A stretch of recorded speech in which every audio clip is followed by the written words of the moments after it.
దానికి ప్రూఫ్ ఏంటంటే ఇగో ఇది ఇది చూడండి, ఏర్లు తీసేశారు. ఏర్లు తీసేస్తే ఏర్లు ఇదేంటంటే వీళ్ళు ఇట్లా చుట్టూ డ్రించి ఇది చేసినప్పుడు ఇలా గాడి కొట్టినప్పుడు ఏర్లు అనేది బయటకు వస్తే దానికి మళ్ళీ అలా చెట్టు అంట్లు వచ్చింది చూడండి.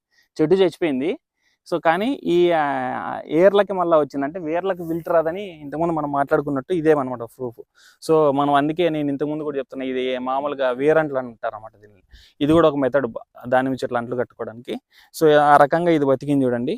సో చెట్టు ఇదంతా చచ్చిపోయింది. ఇప్పుడు అదంతా మళ్ళీ కొత్తగా ఎగురులు వచ్చినాయి. ఇక్కడ అక్కడక్కడ కనపడుతుంది కానీ వీళ్ళు డ్రింకింగ్ చేశారు దీనికి. సో ఇదేంటంటే లేట్ అయిపోయింది. మిగతా దాంట్లో కొంచెం ముందు చేస్తే కొంచెం చెట్లు నిలబడినాయి. సగం చచ్చిపోయింది, అక్కడ నుంచి అటు నిలబడింది. ఆ కొమ్మ తీసేసేయండి అన్న. ఇప్పుడు వీళ్ళకి ఎక్కడ ఎఫెక్ట్ అయిందో కొమ్మ తీసేస్తే ఇంక వేరే దానికి ఉండదు. సో దీనికి మెయిన్ ఏంటంటే మీరు ఈడ పోసే కన్నా కూడా చెట్టు కాండానికి ఆడబోయాలి పైన పోసే చెట్టు లోపలికి బాగా పట్టుకుంటుంది. ఈడుంది కదా, ఆడ పోసినారు అనుకోండి అంత దిగుతుంది కిందకి. చెట్టు మామూలు కాండం తడిసల్లా, కాండం తడిస్తే బాగా రిజల్ట్ ఉంటుంది. ఇవి మామూలుగా